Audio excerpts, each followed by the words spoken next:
It's always a pleasure to be in any room with all of you. Thank you. And leading up to this, to spend time with some of my friends that I've known for years. Matthew, I'm going to depend on you. My name is Carrie Balkcom, and I'm the Executive Director of the American Grassfed Association. And I've been involved in sustainable agriculture since probably the mid to late 90s. So I've been around a while, and giving my age away. But I want to not spend a lot of time on me and thank all these wonderful people for spending time with you today. When the panel was put together, I was very, very, very impressed with the diversity of thought. And I think that that'll come out in this session. Not in any particular order, but I'm going to introduce the panelists and then let you all Matthew take it from there, because he's going to work with us on this one. We've got Daisy Frund, who is with the ASPCA, and I've known Daisy for a number of years now, and she's the president of Farm Animal Welfare at the ASPCA. Daisy and I have worked on a few issues together on great animal welfare standards. I'm not going to, you can read her bio online, so I won't spend a lot of time, but she lives in New York, and she holds a master's in food culture and communication from the University of Gastronomie in Italy. And she has had a great life change in the last couple of years with a new baby. So I'm very pleased to have Daisy join us. She's a new addition to our slow food panel. Megan Brown, who I've not met, she's at Table Mountain Ranch, and she's going to speak on livestock and environmental climate issues. And she's got a family ranch in Northern California.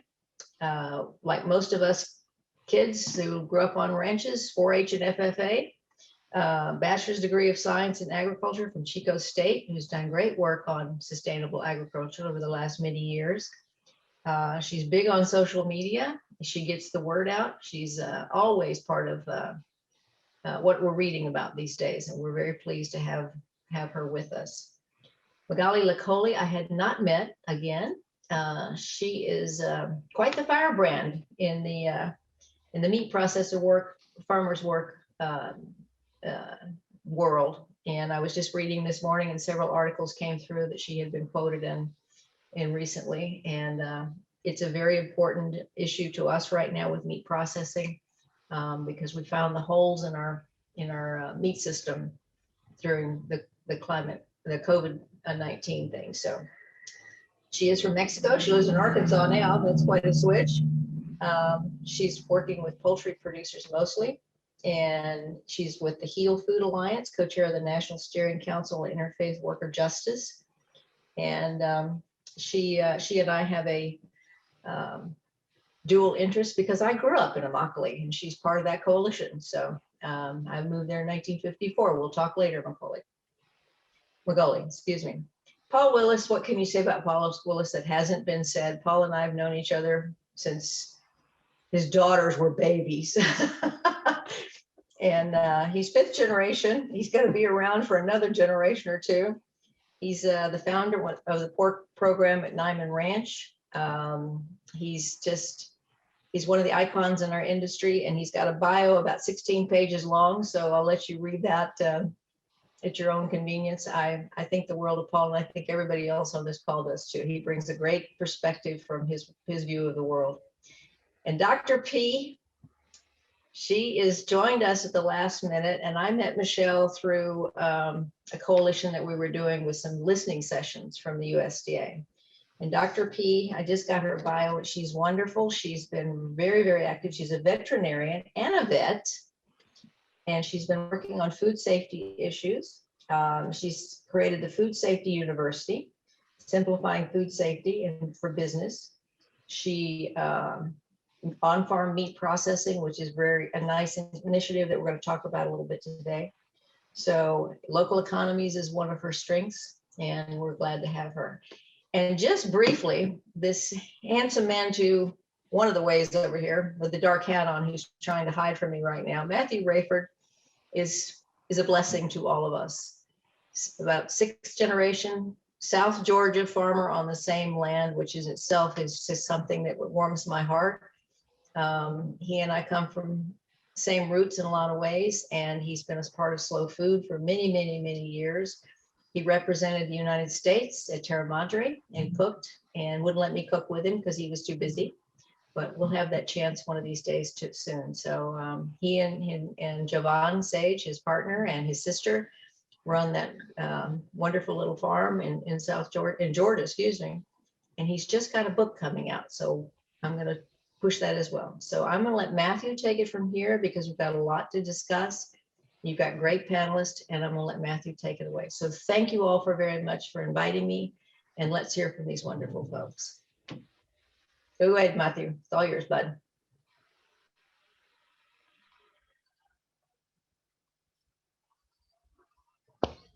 Muted.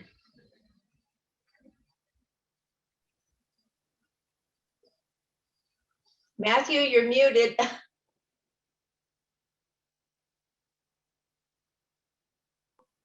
Hello, how's everybody doing? All right, okay, so food security is national security. So let's start this off. So quick little temperature check. I am where it's about 65 degrees, and Paul just let me know that it's gonna be about 0 degrees there. Is that what you said earlier, Paul? I think, just moved above 0 a little bit. Oh, moved above 0. Okay. Well, hopefully everybody is nice and warm and cozy right now as we start this conversation called What's the Beef? Now, I don't want anyone to get this confused that the only conversation we're going to have is about grass-fed beef. We're actually talking about meat processing as a whole, the meat industry as a whole, and all the things that are connected to it. And so I would like to start off by us hearing from Miss Daisy Frun and hearing what she has to say about the fairness for farm animal treatment. Sure, absolutely. I'm so glad to be here. And just to be clear, Matt, do you want me to do a little introduction here? Just yeah. Intro? Yeah. Mm-hmm. Okay. All right. I'll keep it brief then, and I know we'll dig in more to all the issues surrounding animal welfare and farming. But as Carrie said, I helped to head up the ASPCA's efforts to improve the lives of more than 10 billion animals who are raised for food each year in this country, and to generally build a more compassionate food system through public education, through corporate engagement, and through public policy reform. And we're really focused on increasing the availability of more humane alternatives to factory farming products and shifting funds from the industrial model to a higher welfare model, and connecting the treatment of animals to all of the other issues that are central to the good food movement and central to Slow Food's mission, for example. One way that we're impacting the market is through our Shop With Your Heart program and all of the resources that we offer consumers. More than 500,000 consumers used the Shop With Your Heart program last year to find higher welfare certified products and farms near them. And specifically during the COVID-19 crisis, we have been working with labor and food safety groups to end extreme speed slaughter, which is such a risk both for the workers on line speeds and for the treatment of animals in that system.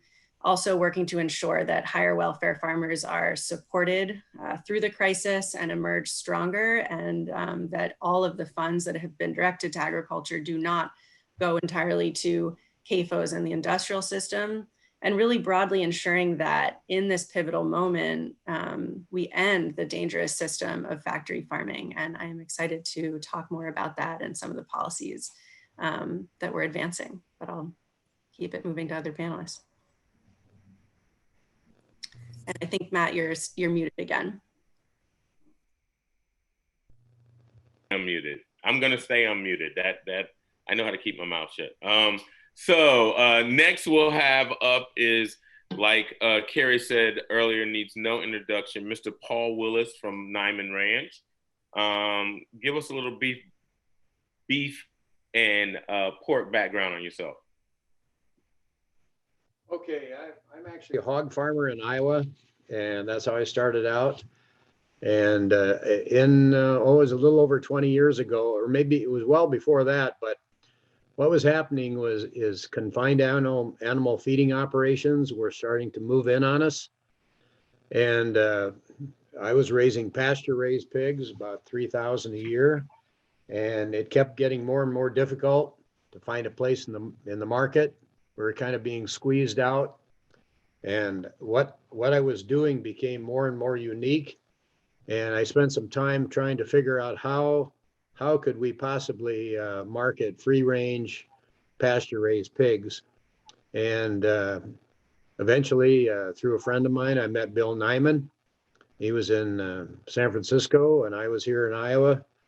And we kind of hit it off right away. And it was the first person that kind of understood what I really was doing. What I wanted to do was create a specialty market for something that was unique and special.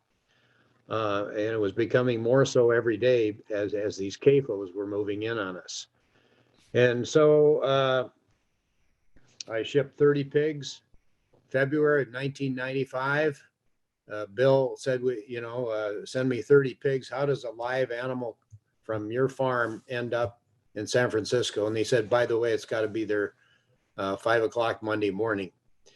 So I had to figure it out, find somebody that would do custom slaughter for me, and was able to do that. Supreme Pack in Northwest Iowa. I went and talked to them, and we as farmers weren't used to talking to people at packing plants for custom slaughter, but I did this, and to my surprise, they agreed to do that. They were very helpful, and we shipped the 30 pigs, and they got there. And then, so I guess from the beginning, I knew that if we had something, if we're going to get a unique price and had a unique product, there had to be something special about it. And so we then put together the animal welfare standards for raising pigs in the early days. Very soon after that, we went to no antibiotics ever, over 20 years ago, the animal welfare standards. And then we paid a lot of attention to the eating quality. I mean, after all, even though we're raising animals, we're still producing food. In the industry or the commodity world, paid very little attention to quality or all of those issues. So the goal was to distance myself as far as I possibly could from that world.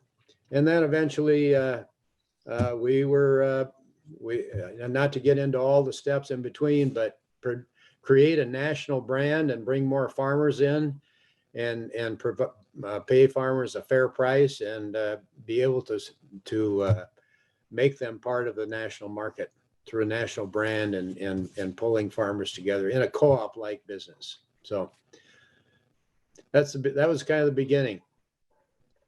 Awesome. Well, we're looking forward to hearing more about some of that process of moving those hogs from Iowa to San Francisco so quickly. Next we'll have up is Magali Locoli. Hello, everyone. I am so happy to be here to share with you all the work that we are doing, the crucial work that we are doing here in Arkansas. So my background, I am Mexican. I came from Mexico City. I am originally from León, Guanajuato, but I moved to Mexico City prior to move to Arkansas. It was a very shocking experience, let me tell you, because living in a big city, doing art, my background is theater. So I was doing theater in Mexico, and then I moved to this white, isolated rural area, and it was very shocking. But fortunately, I had the privilege to learn English as my second language and then obtain a degree at the University of Arkansas. And through that work, after graduating, I began working in a community clinic. It was when I began hearing what was happening inside the poultry plant in Arkansas. We lived in the hometown of Tyson Foods, and really I didn't know what was all behind all of that until I heard from firsthand stories of workers that were not able to work anymore, that they were at the age of 40 to 60 years, and they were not able to work any longer because of the lifelong injuries that happen at the poultry plants. And to me, it was shocking because when I was in Mexico, I often heard people saying, I want to move to the US to find a better life. And so that was the reason of why many people immigrated. But really to hear the stories of these poultry workers to me was like, this is what they came from to work in these exploitative conditions, and nobody wanted to talk about this. So when I took this very personal to me, because it was my community, it was my people that were going through all of this. And to me, since 2013, it was a journey to seek solutions, to seek answers. And I really opened up like a Pandora box, and I learned that nobody wanted to talk about Tyson, against Tyson, because Tyson was supplying money to hospitals, to the schools, to nonprofits, to churches. It was this control that we still have to go through to uplift the workers' voices. So for me, it's a journey that I embrace with workers, because finally in 2019 we were able to co-found, to launch Venceremos, which means we will overcome or we will win. And Venceremos is a space for workers that want to organize and to want to find solutions. So I'm really happy to share with you the work that we've been doing all this year. Awesome. I like that. We shall overcome. I love it. And last but not least, Miss Megan Brown. Hi. So Hi. how's it going, everybody? I'm here in Northern California. It's about 60 degrees and beautiful and sunny. So I'm a little spoiled. I came from conventional ag. I have my parents and my great grandparents and so on. I'm a 6th generation, did commercial cattle ranching, like just, sell to all the feedlots and whatnot. And then as I've gotten older and I've started taking over the ranch, I started doing pastured pork, grass-fed beef, and I direct market it to my local community. And the success I've had has really been, pretty remarkable. And I am very transparent. I let people come out and meet their animals. They can watch the slaughter if they feel like it. So it's just really been a deep pleasure to connect my consumers with my way of life.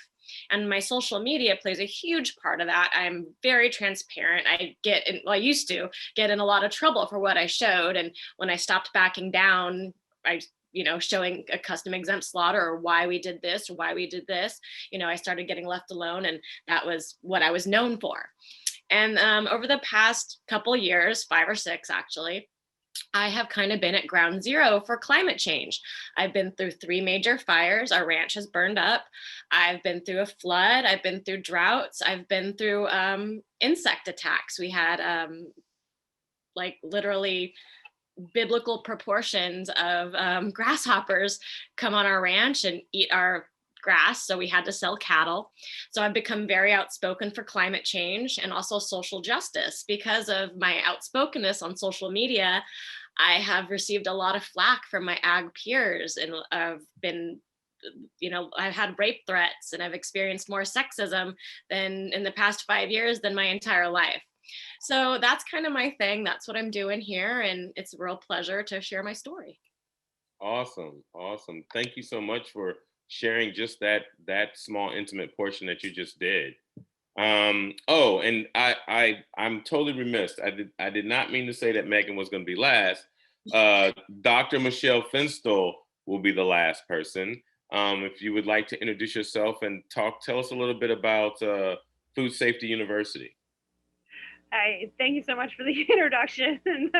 So I run Food Safety University, and it's an online course where people get all of the training that they need in order to be able to write the food safety plan, so that we can bring all of this amazing food to you. And I run it in conjunction with on-farm meat slaughter and processing facilities that we fabricate here in Ohio and deploy on farm, so that we can return control of our food story, of our meat story, back to producers. And I came up with all of this by working with local food producers and small farmers and ranchers who have been so written out of the commodity system, who have a new way of or a new way or an old way or a merging of the two, to tell the story of the food that we grow and process here in the U.S. Because, like your shirt says, Matthew, food security is national security. I am a veteran. I came to this work through the U.S. Army, and when we can't feed ourselves, and when our communities cannot feed ourselves, we are at risk as a nation for our national sovereignty. Mm-hmm. Awesome. Awesome. Well, thank you so much, Michelle. Appreciate that part. So let's get into the meat of it, no pun intended. So one of the very first questions that popped up on the screen was about the fragility of our food system that we have right now, and all the things that have been exposed by COVID-19. And I'm sure each one of you have your own personal account of what you've seen happen. But let's get just a little bit past that, and let's talk about what not only you've seen, but what policies you think we need to start paying attention to, getting active on right off the rip to make that happen. Anybody want to take that on? Yeah, I'm happy to jump in. Awesome, awesome. Yeah, thanks, Matt. I mean, I think we learned a number of things about animal agriculture through this crisis. One is that the industry's repeated claim that their model will feed the world is definitely false, because that industrial system fell apart the minute it was under pressure. We saw reports from slaughterhouse workers getting sick in droves with COVID because they weren't provided adequate PPE and they weren't able to distance because of how fast those lines go, which of course is a huge animal welfare issue as well. And then the slaughterhouses had to shut down inevitably, and the system is just wound so tight and the animals grow so fast in so little space that there was a backup of animals on farms, and they had to be destroyed in some cases in really brutal ways on farm and discarded to make room for the next batch, even when people were going hungry. And, you know, news outlets really started to make connections to the fact that factory farming is a potential risk for future health crises, whether, you know, avian influenza or swine flu or antibiotic resistance. And so, you know, all of these stories have really impacted the public, and the ASPCA did a poll recently checking in on how people are feeling about factory farming, but about farming in general. And 89% of people are troubled by the impacts of specifically industrial animal agriculture, citing animal welfare, worker safety, public health. 70% of people are changing how they buy animal products since the start of the pandemic. They're either buying more local products, higher welfare products, or reducing. So all of this to say to your question of what are the policies we need, we really need a bold vision for a system that supports the healthier form of farming that will not lead us into another future crisis, a pasture-based and a vision of animal agriculture. And there's a bill that is going to be reintroduced this year called the Farm System Reform Act that would put a moratorium on large-scale factory farms immediately. It would phase out the operation of all large CAFOs by 2040, provides $100 billion over 10 years to transition farmers away from factory farming to higher welfare, pasture-based production, or to transition to growing sustainable crops. So that is one piece of legislation we're really excited about. It's very productive, positive, and with a lot of public support, it will be possible. Awesome.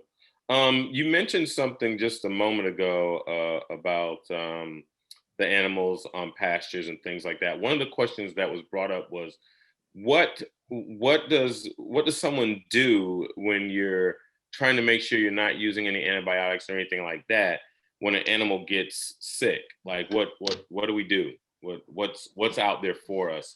And that's not just for you, Daisy, that's for all the panelists. Like, if there's, I mean, if you want to chime in, please do. But I'm just saying, what does someone do that, like, think about a small scale farmer that's trying to even get with Paul and get into his operation. Like, what does one do when things like that happen?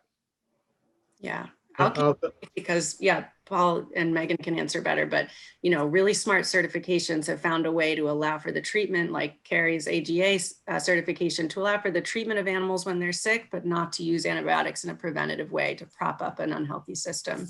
But Paul and Megan, please jump in. Well, first of all, diagnostics are important to know what your problem is if you have one. The typical use is just kind of a blanket shotgun approach of antibiotics. That's been kind of the standard way of doing things, but we've used oregano, we put apple cider vinegar, change the pH, things like that. Depends on what the problem is. Aspirin is, you know, these are not antibiotics, but we also say if you have to treat an animal, you should. It just can't be sold under our brand. It has to be sold elsewhere. But really the main key for, I think, this is the animal welfare in the first place. If your animals are living in a situation where they're not crowded and stressed, you're much less likely to have disease problems. Animal welfare is really a key point here. And I'd like to echo that. Preventative care, like keeping up on our vaccinations. If you have a real strong program with that, your animals are happy, they're on grass, you know, they're not stressed out, you're not going to have a lot of problems. I can count on my hand how many times I've had to give antibiotics. And when that's happened, I usually make my family eat it. I don't sell it to my public. And, you know, we're fine with that. But really, now in California, you know, we have to administer antibiotics, I have to work with a vet. So I am very, very aware, because it, you know, it hits my bottom line. So anything I can do to prevent antibiotics, to prevent illness, to prevent my animals being unhappy, it's going to really help me out. I might add that there's a claim, no antibiotics, and there's no antibiotics ever. That's different, because there are some people or companies slipping under the bar by saying no antibiotics, and what they're meaning is they're not feeding any antibiotics within the last couple months of the animal's life or something like that. There's loophole. Labeling loopholes are out there. Yes. Wow. Oh my goodness. Well, one of the things that Daisy just brought up was the Farm System Reform Act. And one of the questions that were brought up was, how do we have any idea of what it takes to help Congress with this farm system? Is there anything in place that either Slow Food is doing, or any of you know that can be done to help that out? Specifically for the FSRA, it hasn't yet been introduced. It was introduced last year. It'll be reintroduced this spring. And so it's really important that everybody keep an eye out for that. And then as soon as that happens, write to your representatives and ask them to co-sponsor it. So right now it's been introduced, sponsored by Senator Booker and Rep. Ro Khanna, but what'll really help it move forward is getting co-sponsorship. So you know, you can join the advocacy brigade at the ASPCA as one example. There's a lot of groups working on this, and then we'll alert you when this isn't reintroduced, so you can get right on it. Awesome. Well, two people that I want to talk to for sure and connect really quick is Megan. You talked about doing on-farm processing, and I know that Doc Fenstel has that kind of on lock right now, and is definitely putting together those systems to make that happen. Could the two of you talk about and it could be just you two bantering back and forth even, but talk about what it takes to actually think about, I mean, a cow ain't small. Like I understand how to do a hog. That's 200 pounds. You know, I understand how to do chickens. I mean, that's just like grab it and do what you got to do. But a cow, like, I mean, we're talking 500, 600 pound animals. So if you two could talk about like just what the process of us thinking about doing things humanely and taking the industrial complex and moving it down to where small scale farmers could actually be able to produce enough for their community? Sure. So Megan, I can start out because the process actually starts well before you're killing anything. Okay.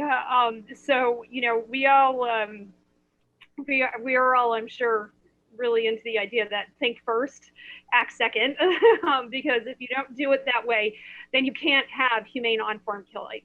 And so your first question is that I ask people is to whom are you trying to sell your product and what are they requiring of you? Okay, because different places that you might want to sell your product will have different requirements. So, if you want to get into into Costco, then you're probably going to have to go USDA and get all these audits and those sorts of things, right?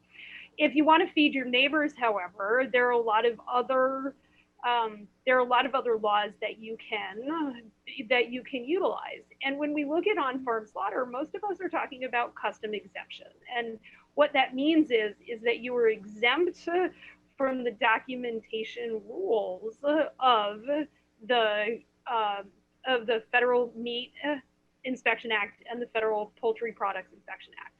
And so it's important to know that those are like two different laws, and the poultry product exemption is blanket for 1,000 chickens and below, or 1,000 poultry, because there are other kinds of poultry rather than chickens, where nobody's going to come and inspect you. And then we have the 20,000 limit above which you must be USDA inspected. But you asked specifically about cattle. Cattle are large, and you've got to figure out not only whether you're going to do an inspected slaughter or non-inspected slaughter, then what you're going to do with all the parts of the animal, because cattle are not just ribeyes and ground beef. They come as a whole animal, and you've got to have a plan for those and a market for as many parts of those of the cow, of the steer, the animal as you can. So if you're going to do custom exemption from the Federal Meat Inspection Act, that means nobody's coming out and looking at your animal before you put them down. There's no inspector on site. Your neighbors are trusting you, and you better be able to back that trust up with knowing what you are doing. And then you've got to figure out how you're going to do this in a way that is clean, because whether you are exempt from the Meat Products Inspection Act, you're still not allowed to poison your neighbors. You are not allowed to put Shigatoxin E. coli into the food stream, and you still can't sell a half a carcass full of fecal material. That's still illegal, even if you're a custom exemption. Okay, and so there's a huge part of training that goes into it. How do you do a humane slaughter? How do you do a humane slaughter so that you're not putting you and your community at risk for all the things that can go wrong from a pathogen standpoint? Okay. And then from the law standpoint, what can then the people who you sell the meat to, then they go do with it? And usually it's eat them themselves. So that's kind of like a bigger, a broad picture of what does that look like. And then you work on how are you actually going to do it so you can carry out the slaughter and the processing in a way that truly maintains the safety of not only the people eating the food, but the people doing the slaughter. You still can't stand downrange of the 22 when you're putting an animal down, right? Like all the safety things, it doesn't matter whether you're inspected or not. You still need to live to see another day to run your farm. So Megan, what do you think? Yeah, everything you said, right, amazing, yay. And I can do 5 beefs a month right now, and that's what I've been trying to do. I work with a local processor who I actually was his substitute teacher in high school. His dad worked with my dad. So this is a generational thing as well. I trust these people with my life, obviously. So they have a really great truck. It's refrigerated. It comes with water. So everything is very clean. He's constantly rinsing, washing, making sure he's not, cross-contaminating. I sell mainly to my neighbors.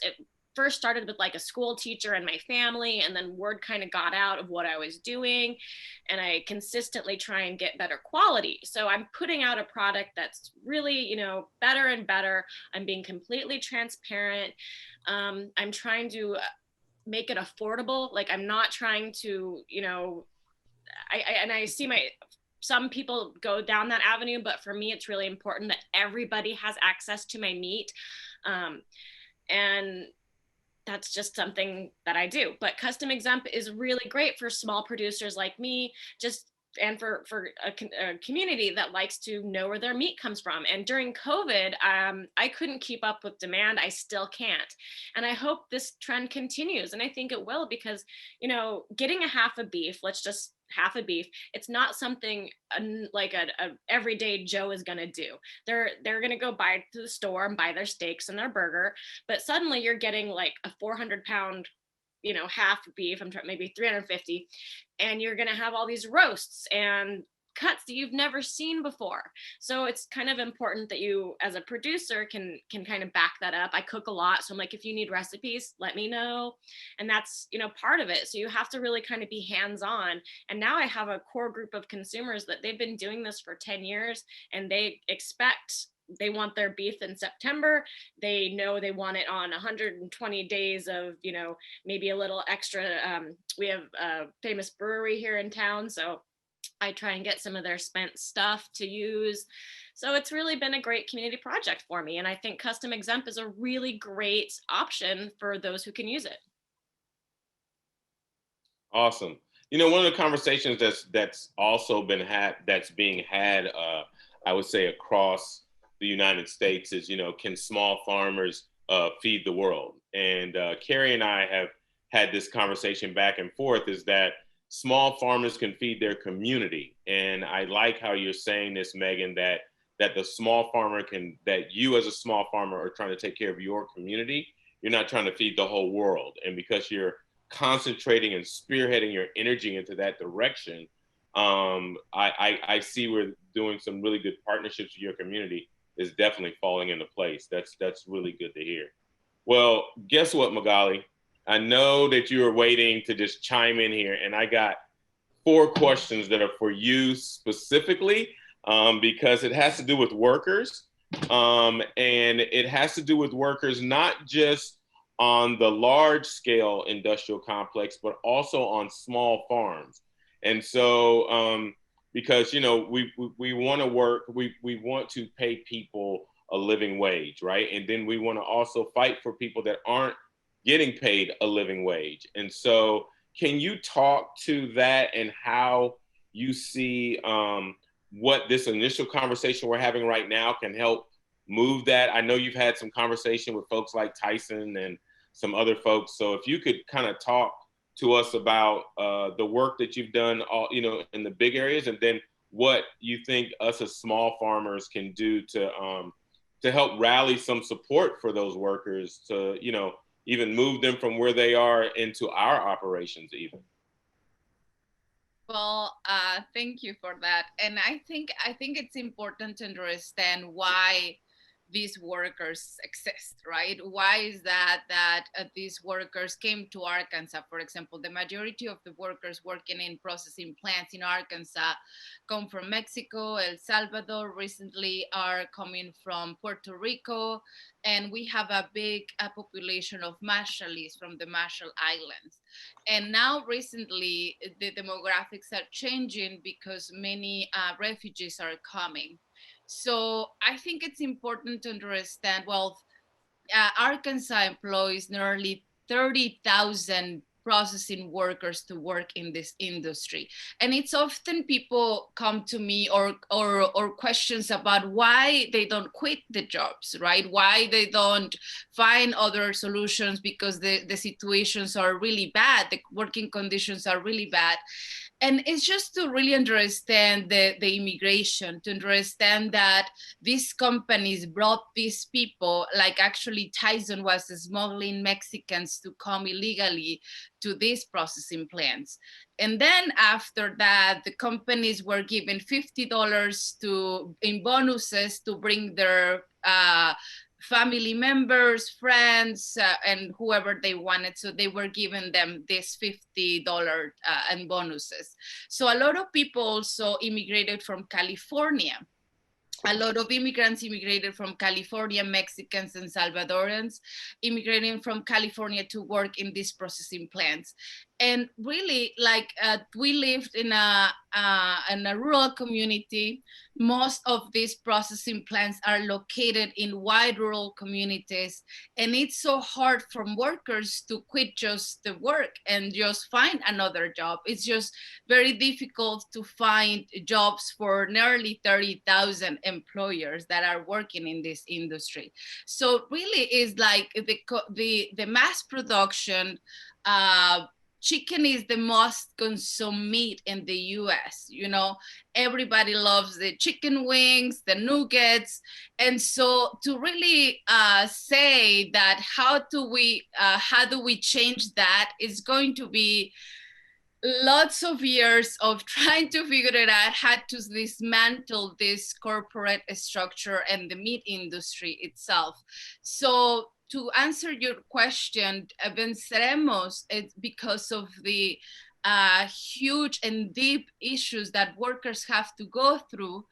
We are fighting to improve those working conditions. You know, we are fighting to improve the working conditions from workers through adoption of like the worker-driven social responsibility model that creates a code of conduct that has these legal binding agreements with venceremos and brings market consequences to the companies if they don't follow through that. And it's not just the code of conduct, it's also the implementation of the code of conduct that is going to be monitored by workers. And so I think the industry is so developed to produce in a huge huge quantities that it's been also the issue that workers have faced through the pandemic. You know, the production kept running despite the fact that workers were getting sick, despite the fact that workers were dying. The plants refused to shut down the plants, and also because these companies have gained a lot of power, government power. You know, these companies have been able to lobby the governments to increase the line speed, to make them to exempt them from any liability related to COVID-19. So we saw that during the Trump administrations, these companies gained so much power because they were introducing bills to harm workers and to just keep up with the production. So the problems are bigger than what we just dream about. And going back, like I grew up in Mexico. In Mexico, we have a lot of independent farmers. You know, I grew up going to the corner to get my meat, and still my mom goes to the corner to get their meat. So it just like, to change completely, to go back to that, it will require to change completely the system. So for us, it just really had to assure that the conditions of these workers are gonna be better or can be better than are right now. Okay. Well, we gotta push forward then to like dig our heels in a little bit more to make sure that we can do more. One of the questions that was just asked is, based on all the things that we've seen happen with COVID-19, does anyone know if any of those relief funds got into any of the higher welfare farms, or did most of that relief fund end up in the CAFOs? Can anybody speak to that at all? I got relief and it was quite helpful. So, you know, I was able to buy a new boar and that made me very happy. So that's something. There we go. Well, we got to start somewhere, right? Small victories. Victories. And it wasn't like a lot of money. It was only like, I think a couple $100, but it helped me a lot. So I was thankful, and I wished more small farmers got it because it was helpful. Yeah, I'm so glad to hear that, Megan. Despite everything that we have learned from this pandemic, from our analysis, the Small Business Administration, PPP loans, the majority of the funds went to CAFOs, basically. That included hundreds of millions of dollars to farms using things like battery cages, gestation crates, feedlot farms. We saw 5 to 10 million went to one of the largest egg companies in the country that uses battery cages. 2 to 5 million, these are always ranges, the way that they're reported, went to an industrial dairy with more than 13,000 cows that had huge violations for food safety and drug residues. So there really wasn't a lot of checking on, the sort of the standing of the farms that were getting the funds, nor the size and the kind of damaging effects of the forms of farming that they were funding. And you look at the connection between those ways of farming and the risk for a future health crisis, and it's just like we're putting a down payment on a future pandemic. But there is, I think, a lot of hope in the new administration and a lot of opportunity now to lobby to see those funds reach the farmers that need them and deserve them. And I'm so glad you did get some, Megan. Paul, you mentioned using oregano earlier, and one of the questions that came up was, and I'm paraphrasing somewhat, is are we looking at even some of the indigenous and some of what people call the old ways for taking care of our animals, everything from dairy on, and using those remedies like oregano? Are those things becoming more popular? Are there any books written about any of those ways to take care of our animals, like was done before all of every antibiotic known to man was out? Does anyone know if anything is even remotely being worked on to even do that? And then my other question is, does anyone see where our BIPOC farmers that are doing this? I know the Justice for Black Farmers Act is coming up with Senator Booker and things like that. Is there anyone, or do we know of anyone that's reaching out to those communities of color to see if there's any traditional things that have been done or are being done that we could add into our system that we haven't thought of? I know it's a tough question. Okay, that's first question. I don't know of any book in particular, but we have over 600 hog farmers in the Nyman Ranch program, and we have a mentor program. So we have experienced farmers that many of they might have raised pigs for 50 years, and they know those kind of tricks, or not. I wouldn't even call them tricks, but ways of addressing different problems. And we try to pair the young farmers up with the more experienced farmers, somebody to pick up the phone, call them and ask them, that kind of thing. So that a lot of that base knowledge is in the hands of these older farmers. So I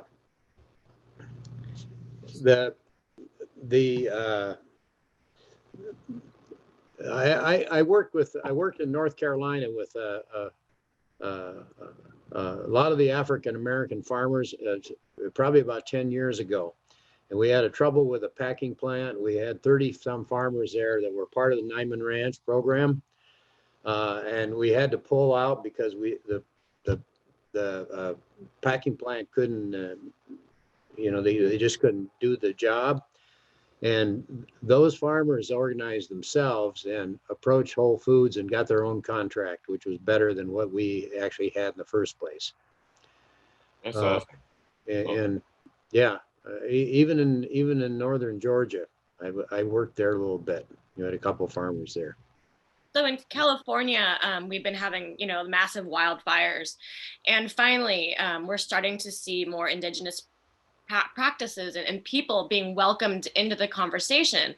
I mean, it's kind of it's horrible because, like, settlers like me, my family came here and logged and colonized and did this stuff, and it should be our responsibility to fix it, but we're not doing a very good job.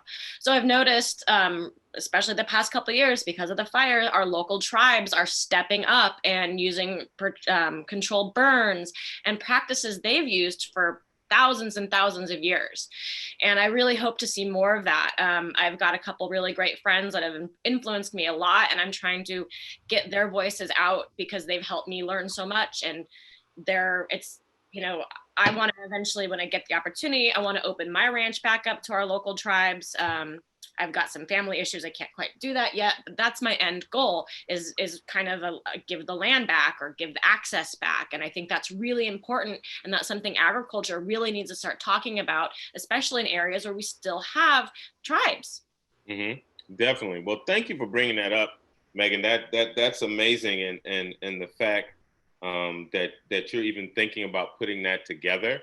I have a couple of people that I know that are in Georgia that are trying to do some of the exact same things within reparations. And I'd definitely like to connect you all so you all can have a much greater conversation about it.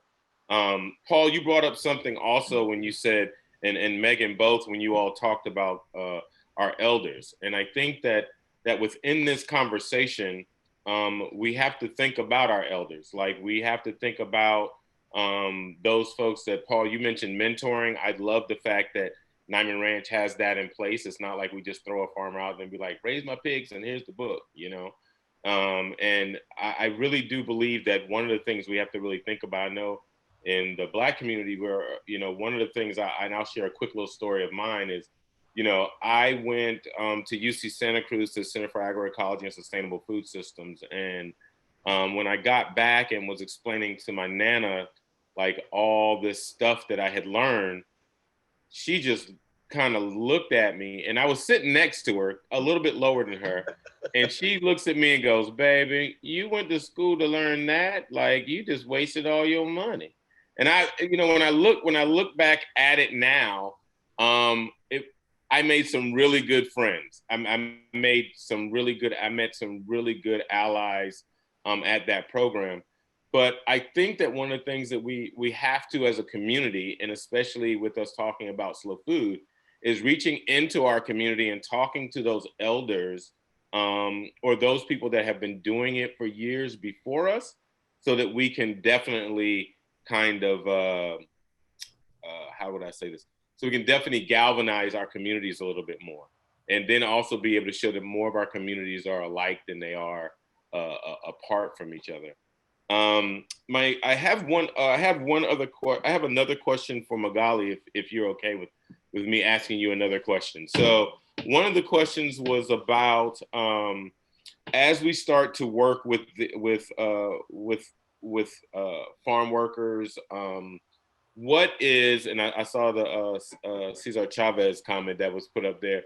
What do you think that if you want to give everyone a charge to do in their respective places that they are, because not everybody's in Arkansas, right? So we're all over the United States, Hudson, New York, California, Iowa, Ohio, all those places.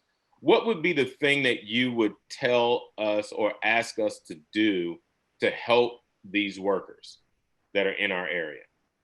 Yeah, well, I think it's important that people, not just you all, I think in general, the public began having more consciousness or connecting where is our food coming from and how is that being raised, how is that being processed, right? And then through that, we will learn that we have also responsibility because we are consumers, we are public. So as long as there are people consuming that meat, then that means that we are responsible as well. And so through the work that we do, we want to implement, as I mentioned before, because it's been a journey of many years seeking solutions. What can we do to change completely the working conditions of these workers? Well, in the South, we lived in a right-to-work state. We lived in a corporate state. It's so difficult to, even the unions are not that strong, right? And so through that journey of seeking answers, we ended up in Immokalee, Florida, and learned about the Fair Food Program and the worker-driven social responsibility model. when we saw how it's been implemented, how it's working, and workers saw that themselves, we saw that that was an opportunity to bring that program to poultry. And what it means really is to target the supply chain of these companies, to force them to adopt a code of conduct. And through that, we want the consumers, we want the public to see the responsibilities they have when they buy the meat, right? And so to force these companies to do the right thing for workers. So anyone in any part of the country or any part of the world can put that pressure to those companies. We, of course, have to develop that campaign, and we're working on that right now, getting more resources to build that campaign, to target the supply chain, to bring more education about that. Because yes, people will say, why are they killing animals? Well, it's not something that they woke up one day and said, I want to be killing these 100,000 or thousands of chickens, and I'm really happy by doing that. It's a job for these people. It means that they're doing this job to bring food to the table, and also doing that job to bring food to everybody's tables across the country. So it's not just a matter of picking and choosing. It's a matter to understand the system, the capitalism system that exists in this country. And by any means, I will be able myself to change that. You know, I didn't create it. It was created long before I came to even to this country.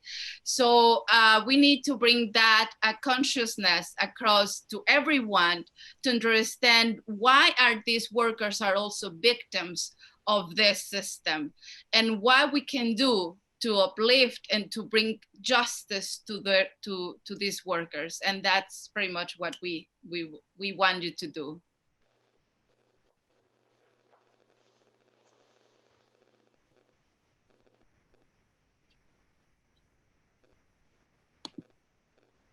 So I think one of the things that you talked about, Magali, that is overlooked, that I was wondering if you could, that I just had a question, if you could talk about, is how we have all of these workers that are working there, and they are overlooked when we look at a regionalized food conversation. So, you know, we're looking at re-regionalizing meat production and creating more jobs in smaller plants and that sort of thing. And I think that there's a talent pool that is utterly overlooked, because for all 30,000 of those people, maybe for some of them, they'd really like to be able to do this, to like feed their own community. Do you know anybody who's working in that, or ways that they can create where those kinds of folks can go to talk about that? Well, I think also it's interesting the resources that these people have, and the land reform, what the land belongs to whom. To the majority, it belongs to white people. We don't have a land in Arkansas, so people can create their own ways to create their own farms. You know, it's not really access to immigrants. Immigrants are brought to this country for a specific jobs, and there's many bills or laws against immigrants already. So it's not just about like why they don't create their own ways. You know, it's not about blaming these workers. What I'm saying is about understanding why are also them part of this system that is targeting or destroying everyone, right? It's not a matter of like these workers don't want other jobs. It's like there is demands, and as long as there is demands, there is going to be these jobs. I mean, we have the fast restaurants, you know, that consume most of this meat. So are you gonna get rid of these fast restaurants? It's not going to be my job to get rid of that. You know, that exists. And as I said, we can do so little in these big issues, that what we can do is to try to force these companies to do what is the right thing for them to do. And so, yeah. So, you know, we're at an hour. Matthew, Okay. we're at an hour. Do we want to continue on? Well, the very last thing that I wanted to bring in, well, there's two last points I want to bring in, and and everyone has said it in little small ways, but Magali, I really believe you have galvanized this thought process, and that is that we actually can vote with our fork. Like down to the like bare essence of it, we can vote with our fork by eating locally, by eating from things that we actually have. And what if everybody just has like 5 more minutes to just push in, or even 10 minutes total. One is because I don't know, so I want everybody to chime in what they think. There's so many policies that are out there. There's so many things that are out there, right? I always tell people that if we could just take care of our own specific communities, and then I go and I say, hey, Daisy, this is what I did here. Can you share that with Megan? Megan, can you share that with Carrie?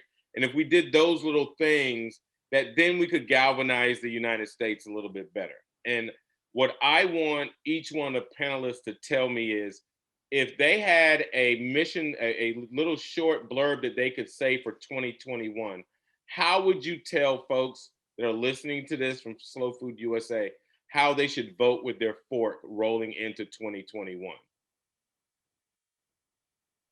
Anybody can start. You know, find your local producers, find your producers that you agree with, that will let you see what they're doing.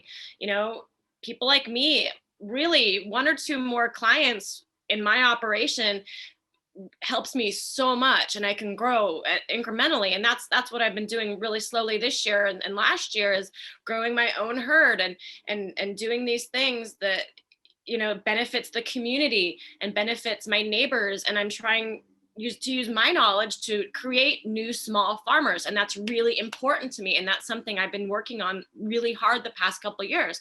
And I have a whole little group now of people that have started these little farms, and we're all helping each other, like you said. And it's been so beneficial. It's beneficial to us. It's beneficial to the community. It's beneficial for everybody. And I'd like to see that happen more. And I'm a little remiss. I did use the term vote with your fork, and what I should have said is to actually care about the policies and take the policies to use to vote with our fork, is what I should have said. So I apologize if I threw anybody off with that. But yeah, keep on going. Whoever wants to go next. I will. I'll pop in here and I'll talk to some people about some policies that are that have already been introduced in this legislative session. Because what most people don't know is that once the legislative session turns over, everything has to start again. Okay, and so one of the best things that you can do is work with the brand organizations that you are working with, or the other like agricultural not-for-profits who are engaged in this policy work. Most of them have people who do policy work. Work with those people. Okay, you don't have, this list doesn't have to be on your own, and you can engage in policy. And there are some, I just want to go over a couple of new things that are coming through. A lot of people have heard about the Prime Act, which allows custom exempt meat to be sold into the wholesale food stream. That's one of the ones people talk about. We can have discussions about whether or not this is going to get traction because of how things are or not inspected under the Prime Act. Yesterday, there was a bill that was introduced that would allow interstate sale of state inspected meat and poultry in the 27 states that have meat and poultry inspection systems. So slightly more than half of our states have in-state infrastructure where state people can go and inspect food and do those what we call ante-mortem inspections. So they're trying to get that those state inspected systems to be able to be sold across state lines. This is a little different if you're familiar with cooperative interstate shipments and Talmadjakin, and I can explain the difference offline as people would like. And then earlier in the session, the direct interstate retail exemption for certain transactions was introduced. And this is around what we call the retail exemption. So we talked a little bit about custom exemption. That's really back in processing. And then we have a retail exemption as well Many people might not know it's actually illegal, according to the Meat Products Inspection Act, to sell retail processed food over the internet across state lines. And so this would amend the Meat and Poultry Products Inspection Acts, plural, to allow normal retail quantities of beef, pork, and lamb to be sold if state inspected or inspected under the retail exemption. So those are just some examples of policies. Many states have policies too that people can get in and support.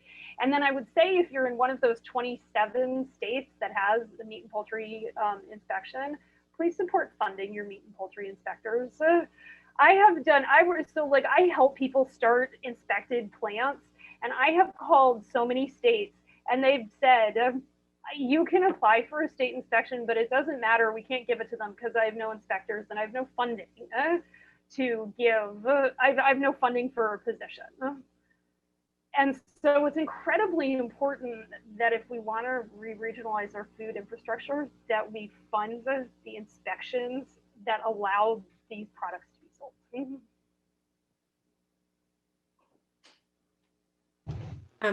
I can jump in here with that. Just one thing to keep everyone going here. I think it's important to vote with your fork and with your vote. And from the fork perspective, there's a lot of great resources to help people. The ASPCA has the Shop with Your Heart resources. There are others. We encourage you to just find a way to shift even a part of your budget away from factory farming.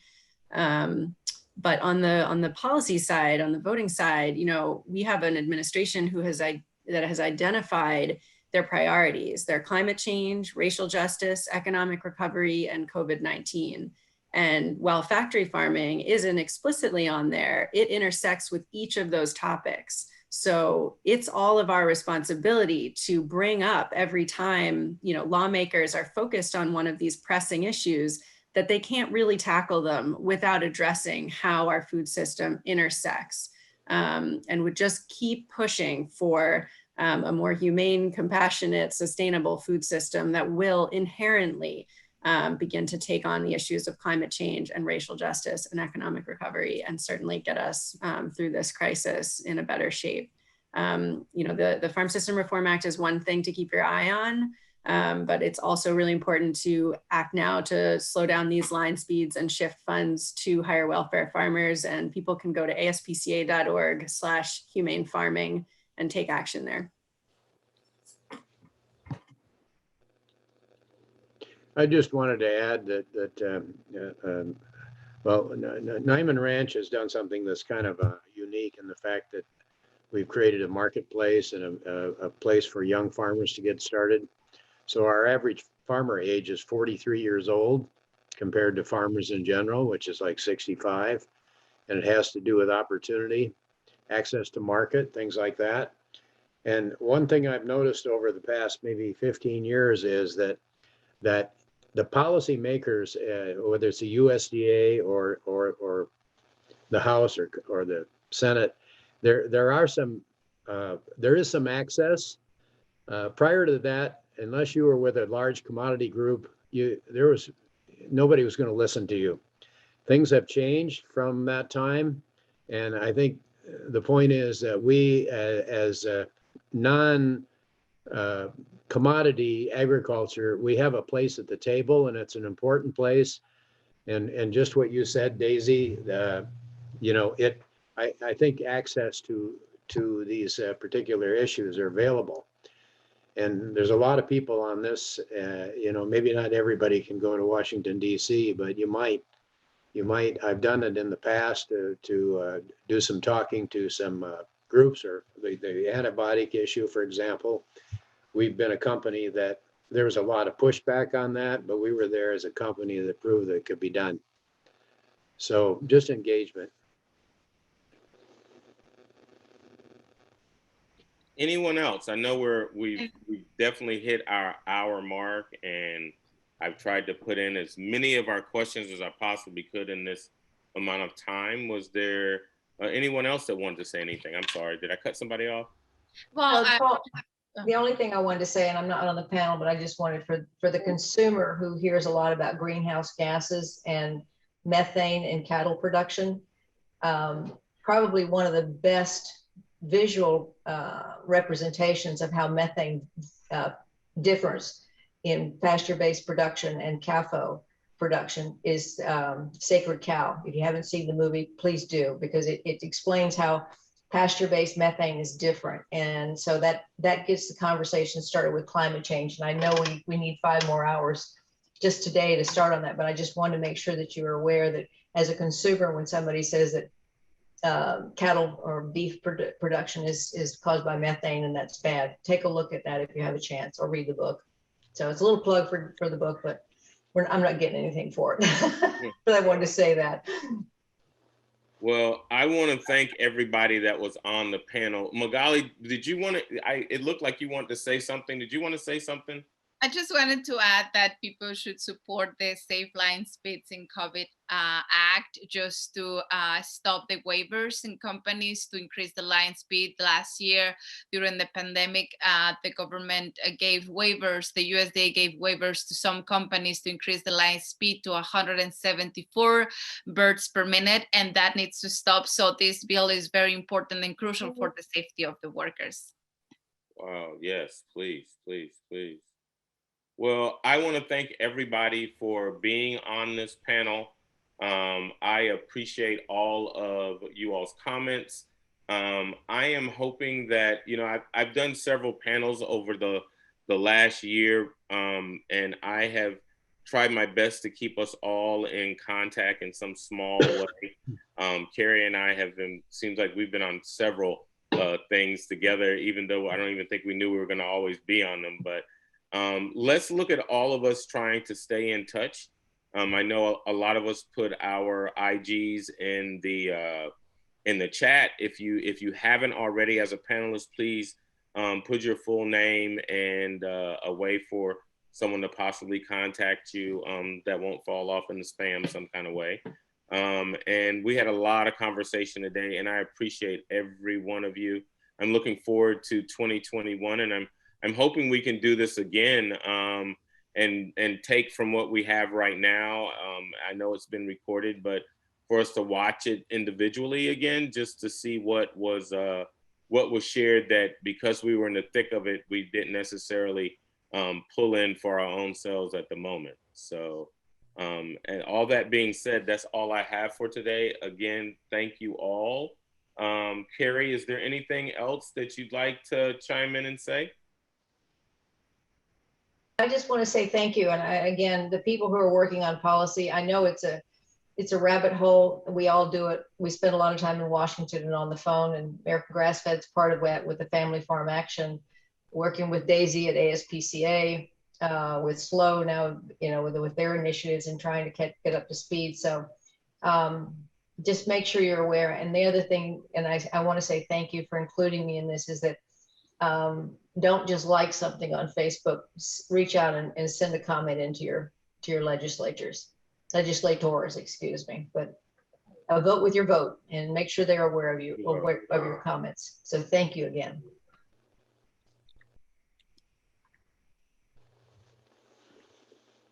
Thank you everyone for joining, and thank you to all of our panelists. That was wonderful. I will follow up with everyone who is registered for this session with a link to the recording so we can all watch after today. And there will also be links to find all of the folks in this conversation wherever they are. So thank you to everyone. Thank you so much for your time and energy today, panelists and moderators. We really appreciate you. And thanks again to Nyman Ranch for their support. Everybody, I hope you have a wonderful day, whether it's 65 degrees or 13. Good luck out there. All right. Thank you all so much. All right. Bye. Thank you.